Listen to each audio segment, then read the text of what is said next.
All right, so today on No Spark Garage, we have my son's mx500 Razor. Got this when he was younger. It's 36 volts. Went through, upgraded it to a lithium-ion battery. Now it's too slow. He's the size of a monster, and he would like to have it a little faster, which is fine. We're going to do. So we actually have an upgrade kit here for it. It's 48 volts, so we got a 48 volt motor, controller, new handles, 48 volt lithium ion battery, some other hardware that came with the kit, a little wiring diagram for us. So we're going to go through, we're going to start tearing this apart, and we're going to try and figure this out together. I got him behind the camera right now, but he is going to be coming forward in a minute here, and we're going to go from there. All right, so we're going to go through and take this all apart. We have an Allen in the front here, right here. We got two 8mm bolts underneath here, and this whole plastic assembly will come off. We do have to be a little careful though, because I have a aftermarket here voltage gauge. You see this is 42. That's what the lithium ion battery that's in there currently charges up to. The one that we're putting in there, the 46 volt, actually charges up to 54.6, I believe it says. Yeah, 54.6. So that'll be a nice upgrade. Hopefully it'll give them a little bit of run time and a little bit more top speed. So we're going to set this up for a time lapse. We're going to pull the plastics off, the fenders off on the top here, and we're going to pull off the side panels, which are screws on the side, down and around the bottom. And we're going to go from there.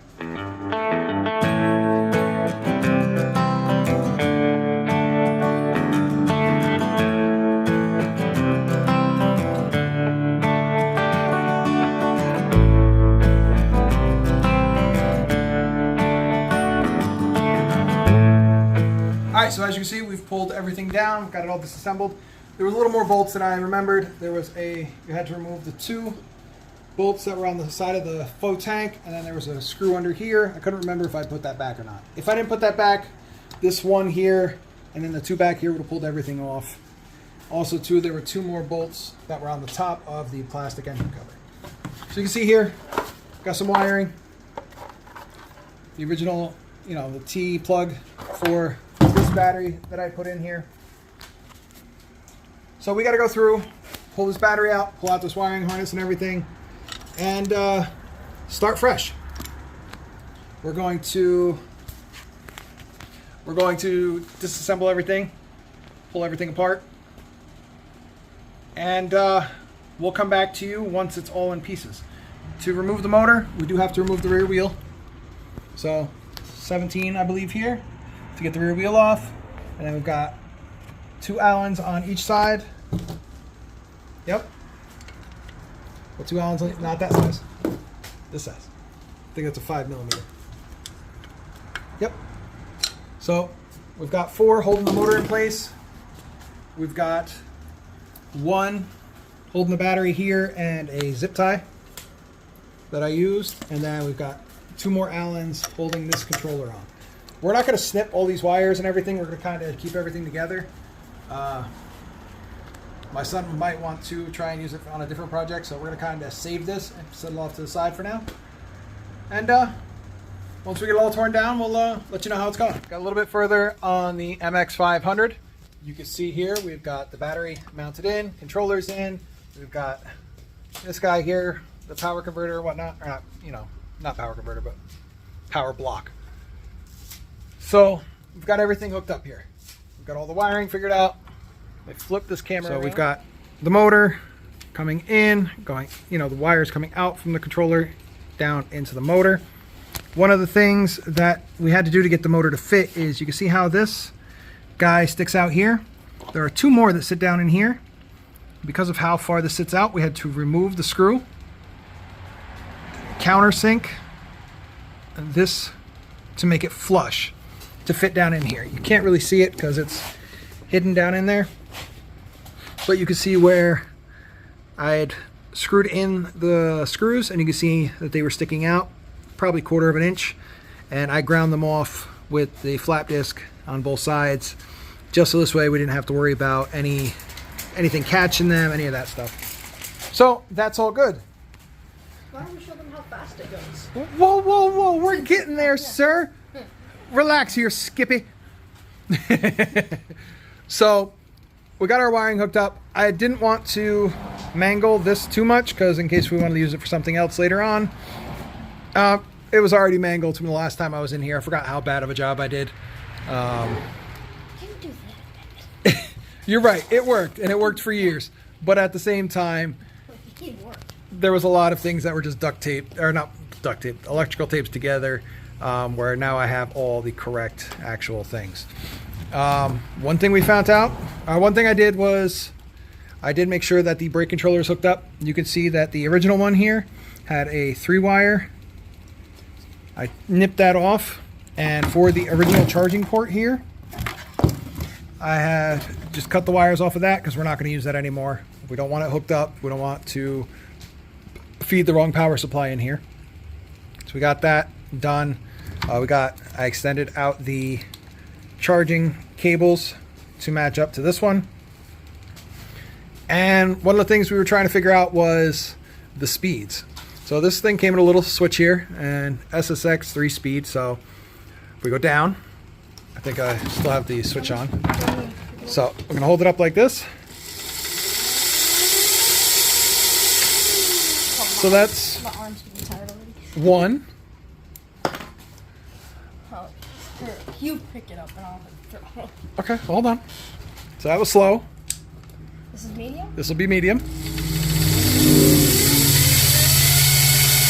Okay. And then we're gonna click her over to high, which is all the way up. Excited. And go.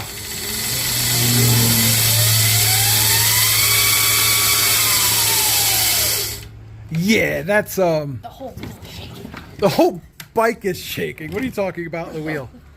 So we're gonna cut a small hole on the other side for this guy so we can have our selector switch so we can set what speed we want.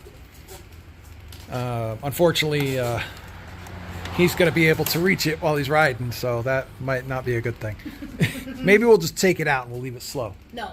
Not even medium. All right, so we're gonna go through, we're gonna put the side covers on and get everything tidied up, zip tied up. One other issue that we ran into was, you wanna grab that? Here, I'll let you take the Yeah. camera. This thing is messed up. So this guy here, This thing is messed up. let's hooking this up. It doesn't work. It is not a lot of work. It doesn't work. We turn it on, it just flashes. So I believe this was only good for 48 volts. Listen, bud. So I believe this was only good for 48 volts. So with it putting out 54 volts, it's just going to flash until it gets down to what it's supposed to be. So I got to order a new one of this to replace it. It is kind of beat up, but it is what it is. And it's simple enough to replace. Yes. All right, so we're gonna go through and we're gonna put everything back together. We're gonna make it all nice and neat. I am going to disconnect the rear brake safety wire because this one didn't work anyway.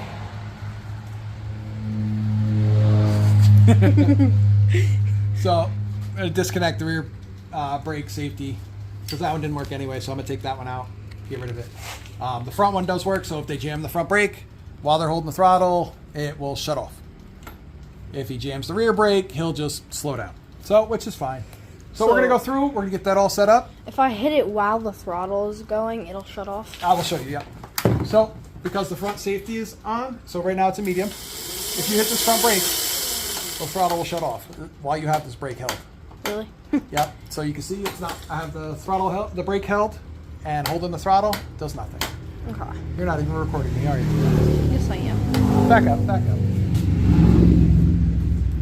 So, the second I let it go, it goes again. But if it's going and you jam that front brake, it shuts off.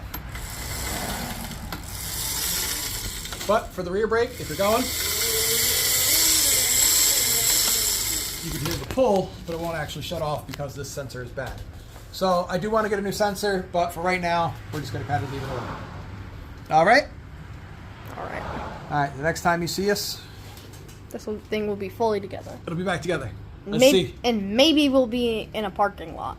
I doubt it, but we'll see. All right, so you can see we have the mx500 out here in the parking lot. We're the only ones here.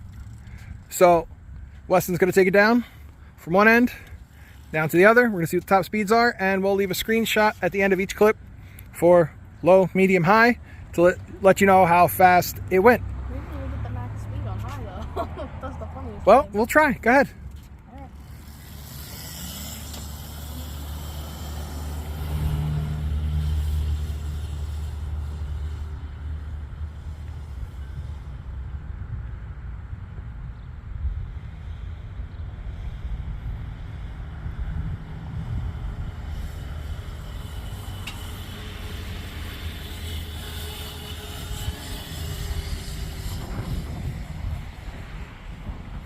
All right, so he had the top speed for that one. All right, now he's setting up for medium.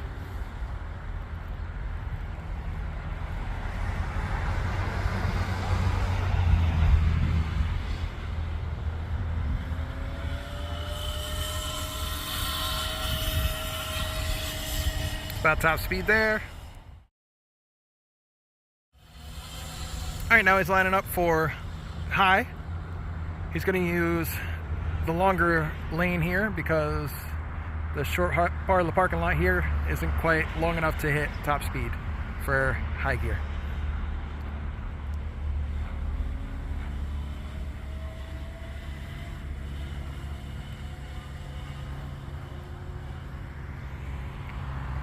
You can hear it's still climbing.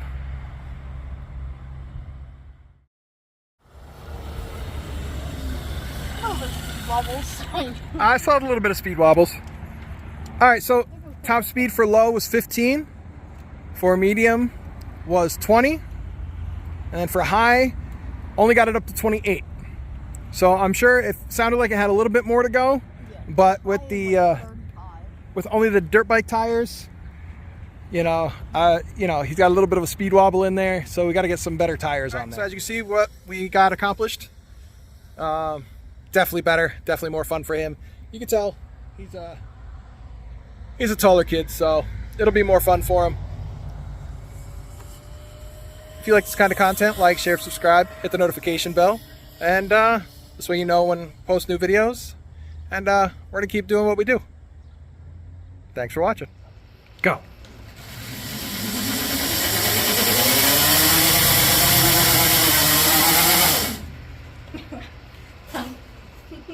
Really burnt.